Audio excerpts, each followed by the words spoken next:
Hi, this is your buddy Quinn, and this is the video introduction to Wolfgang Petersen's 1981 film coming from Germany called Das Boot.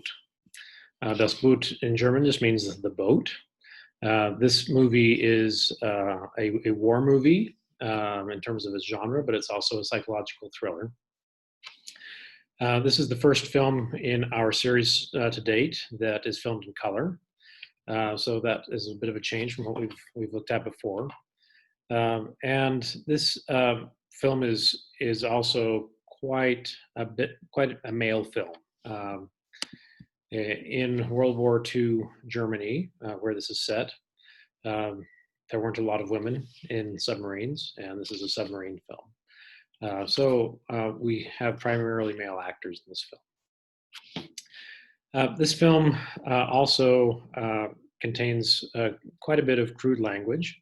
It also has some war-related trauma and war-related violence. Much of the war violence is important to the plot, but not much of the language is. If you're sensitive to this kind of content, and I often am, you could certainly use a movie filtering service as you watch Das Boot. I'd recommend VidAngel, for example. The way you would do that is you would stream the film, you'd rent the film to stream via Amazon, and then use the VidAngel filtering service. The way that works is that you get to choose which pieces of the content you might want to filter out. And it's very, very smooth.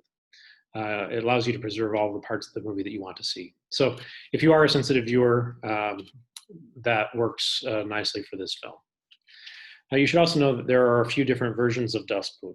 The one that you're most likely to see is what is called the director's cut. It is 208 minutes long, so you may want to watch this film in a couple of sittings. The director's cut was released by the director Wolfgang Petersen in 1997. There's also a 5-hour version that was shown in episodes on German TV. Versions of that were also shown on BBC. You probably don't want to get that unless you want to sit down for 5 hours. The director's cut borrows some of the character development sequences from that 5-hour version, though, and it adds them to the action sequences, which made up of the original cinema version. There's also, if you go searching around for this, there's also a title called Das Boot, which is a TV series based in, it was released in 2018, so it's quite new. And it's getting very good reviews. It is a sequel to this film. And so I encourage you to also take a look at that, but after watching the 1981 Das Boot. This film takes place in World War II Germany, and I think that it would benefit the viewer to have quite a bit of context as to what's going on at this particular moment in the war and where we are. The film revolves around the Battle of the Atlantic. The Battle of the Atlantic took place largely in the Atlantic Ocean, and it was a battle essentially between the German Navy, comprised largely of U-boat submarines in this battle. U-boat is a short term for Unterseeboot, which in English would mean undersea boat.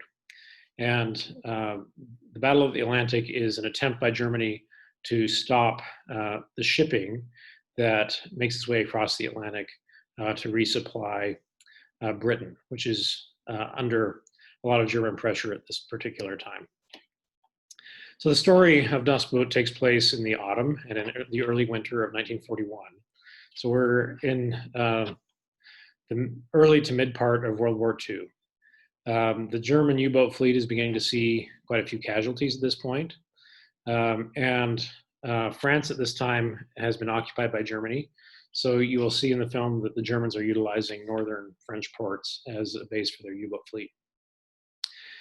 At this point in the war, Spain is neutral. Spain tries to stay neutral in World War II, but it does have sympathies with Germany. We see in the film a secretive stop at a Spanish port. It would need to be secretive because of Spain's neutrality, but Spain is reasonably sympathetic to Germany.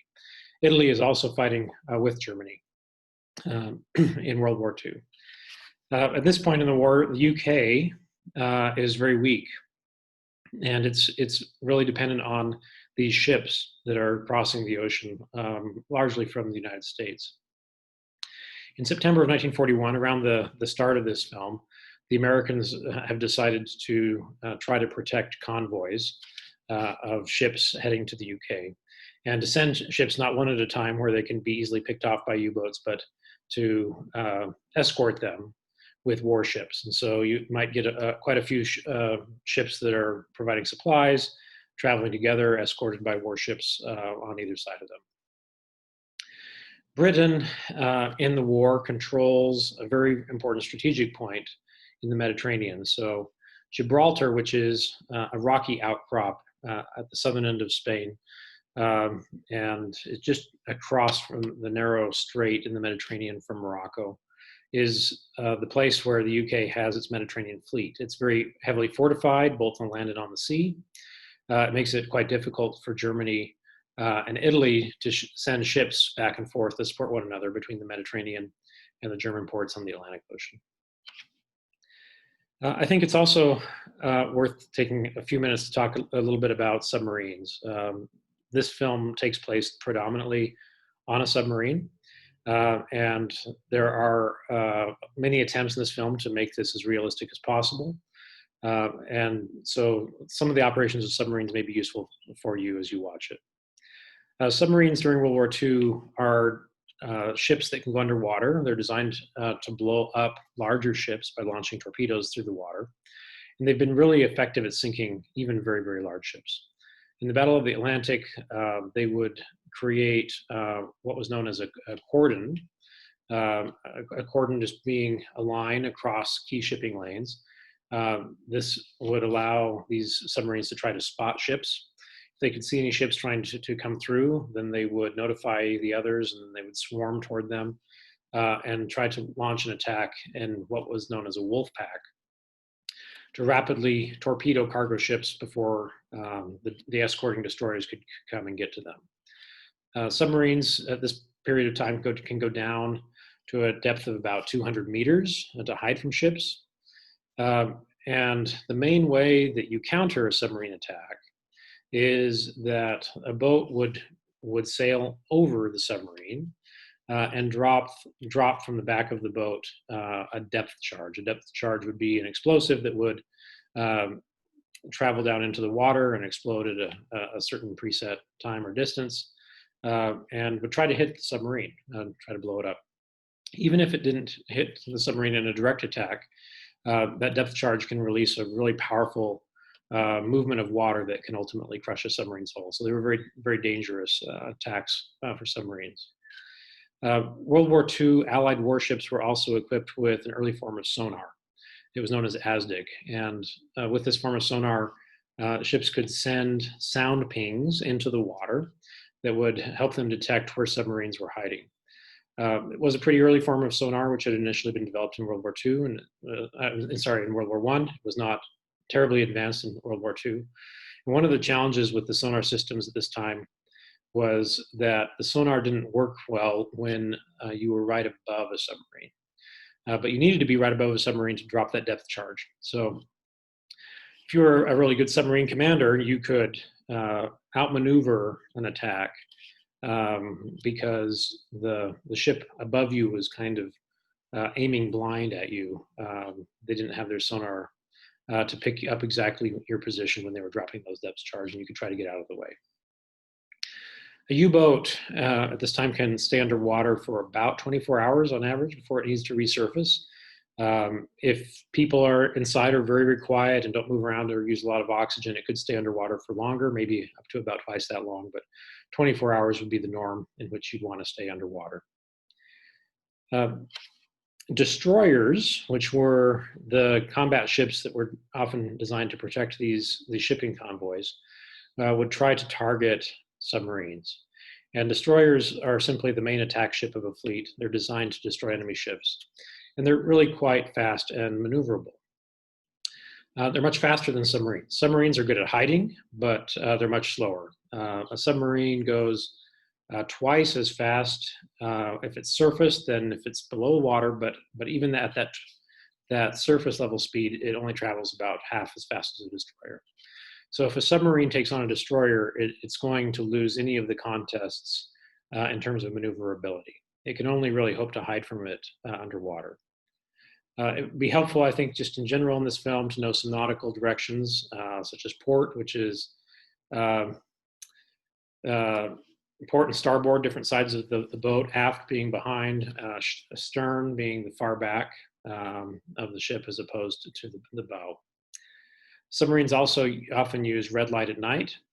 Red light at night allows those who are navigating, and usually you would navigate by looking through a periscope at night. It allows people who are navigating to preserve their night vision. So red light doesn't conflict with that night vision, but it still allows you to read the instrument panels inside. Submarines also run on batteries, and those batteries need to be connected. You need to have multiple batteries to run the power necessary for a submarine. If some batteries end up damaged, you will have to find a way to electrically bridge across the damaged batteries to connect the good ones to each other.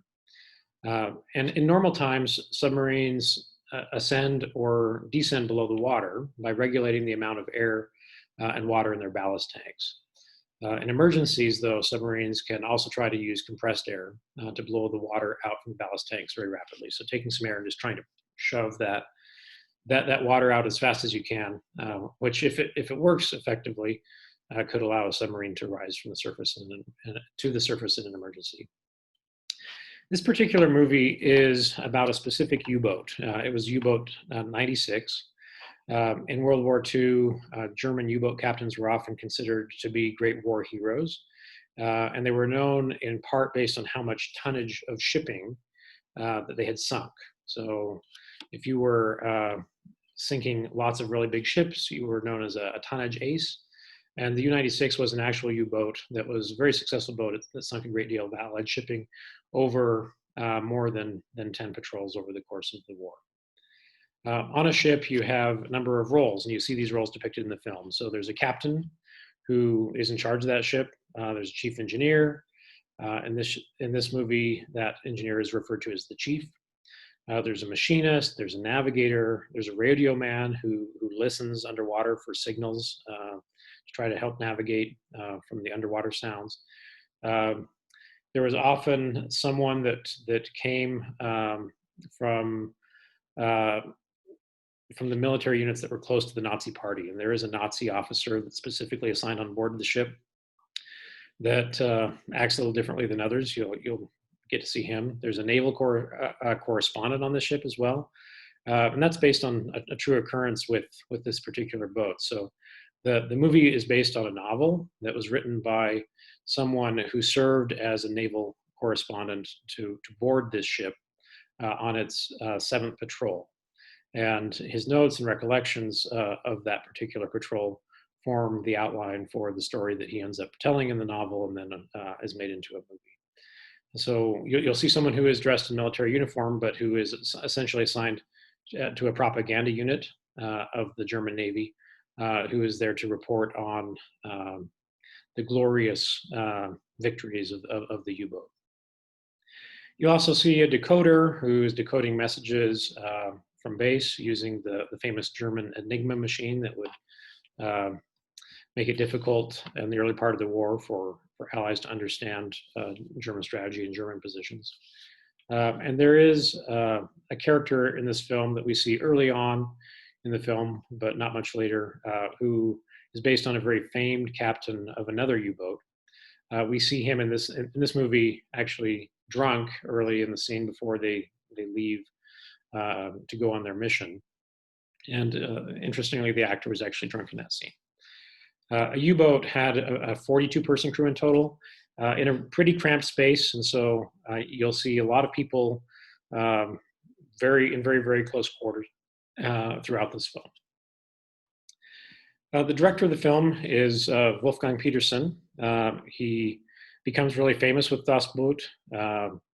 He then goes on to have a Hollywood career, so he has other films like The Never-Ending Story, In the Line of Fire, Outbreak, Air Force One, and The Perfect Storm. He seems to really be at his best when he's specializing in action disaster movies. but was quite influential in Hollywood in the 1980s, 90s, and 2000s. He was born during World War II, and I'm sure he grew up thinking a lot about this period and the role that Germany played in World War II. And he was nominated as Best Director for this film at the Oscars in 1982. The most important actor in the film is the captain of the U-boat. That role is played by Jürgen Prochnow. He does end up having a Hollywood career after this as well. He starred in Dune, for example, and had other roles. The production, as I mentioned, came from a novel. It was written in 1973. There were a couple of captains of this U-boat, U-96, but one of the actual famous captains of this book served as a consultant on the film. The writer of the novel, who was this naval correspondent that's portrayed in the film, he's portrayed by the character called Lieutenant Warner, is Lothar Günther Buchheim, and he tries to get a lot of it right. Not every plot point of this story happens in actual fact on this patrol, but much of it does. And so his attention to detail is really quite remarkable. And Wolfgang Petersen, as the director, also had a real commitment to verisimilitude and detail here. This becomes the most expensive German film made at the time, mostly because of the U-boat models that they made. The cost of this film in today's dollars does pale compared to many of the summer action blockbusters that we see now. But it also made a significant amount of money because it was quite a successful film. In fact, it wasn't even for about 25 more years until 2006 that a more expensive German film than Das Boot was made. The film took 2 years to make. It took quite a long time to film.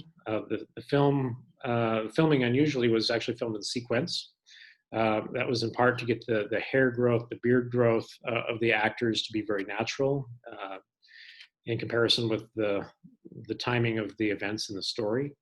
And the actors genuinely do get paler and paler over time as the movie progresses.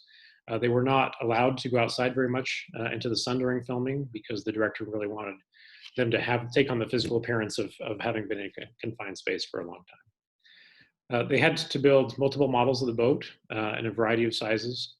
And I think one of the things that makes this film really special is the quality of the production. They had a detailed full-size model of the interior of the boat, basically the same size as a regular U-boat. They had a full-size model that was used for exterior shots, and they were both based on real design plans for U-boats. Steven Spielberg actually used one of the models for the U-boat in filming Raiders of the Lost Ark, which was filmed during the same year. There's also a large remote controlled model of the submarine that could go out into the ocean and dive and could go out into heavy ocean waves. And so you see many of the special effects done with that particular model. The main exterior model of the U-boat actually did sink in a storm before production had been completed and had to be recovered and patched up to be used in the final part of the film. The aircraft in the film are real aircraft. The interior was very sophisticated.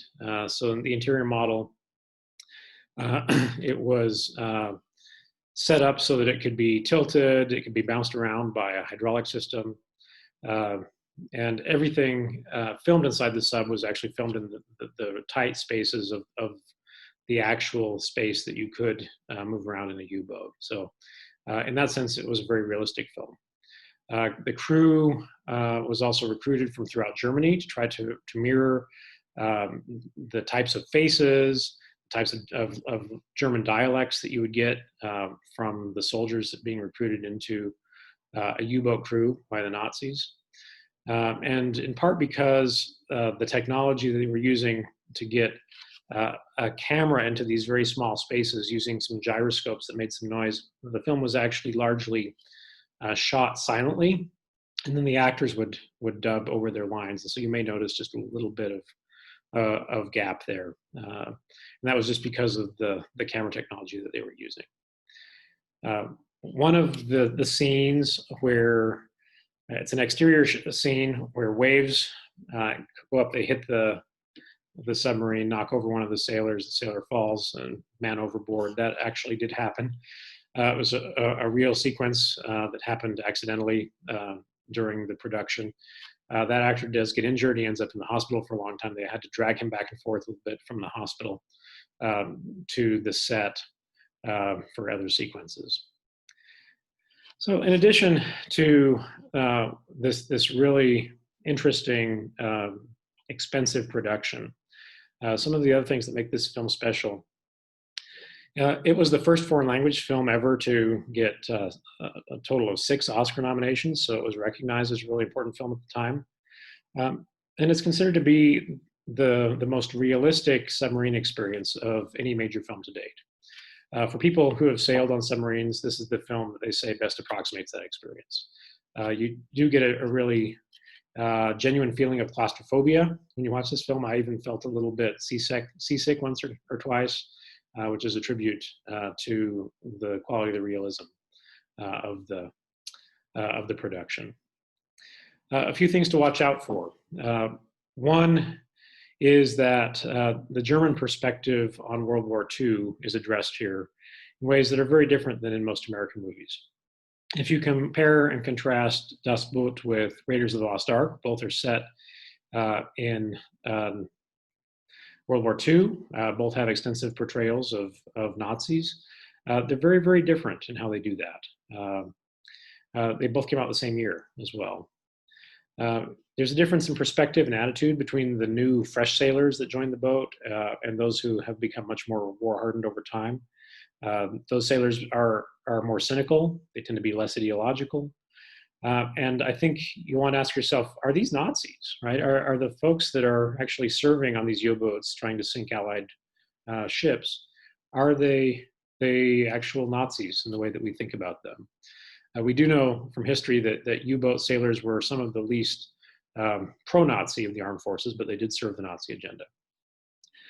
Are there any heroes here? The film complicates the hero narrative that is so ingrained in Hollywood, I think, in quite an effective way, forcing us to try to decide who we have sympathy for. Do we have sympathy for the Germans? Do we have sympathy for the Allies? In this way, we could compare it to some of that complication of the hero narrative in the Battle of Algiers. A key theme here is also leadership. What makes a good leader? In this case, what makes a good submarine captain? The leadership structure of the military, in particular of submarine, is very hierarchical. Is that a good thing for an organization like this? How does a leader manage this level of responsibility and use his authority wisely? How do you prioritize the right things? The things that you really most need to focus on under duress. I think that those are important attributes of a leader that we see a lot of examples of in this film. And like many of the themes that we've seen in our series so far, there's a lot of life and death in this movie. What does it mean to live well? How do you live differently in times of fear, in times of distress, or when your time is short? The naval war correspondent that I mentioned, Lieutenant Werner, in some ways becomes a proxy for the viewer, I think, in this movie, as he tries to determine what to make of life inside a submarine in time of war. And as a result, he also becomes a bit of a character that serves as a proxy for the viewer as we try to make sense of whether the captain's a good captain, if these decisions are good, and how one should deal with fear of death. The soundtrack, the sound mixing is very well done. It serves to effectively build suspense, and I hope that you'll enjoy the film. It is a longer film, but it is quite a good time. It has a lot of complicating narratives and some important themes to think about. So enjoy Das Boot.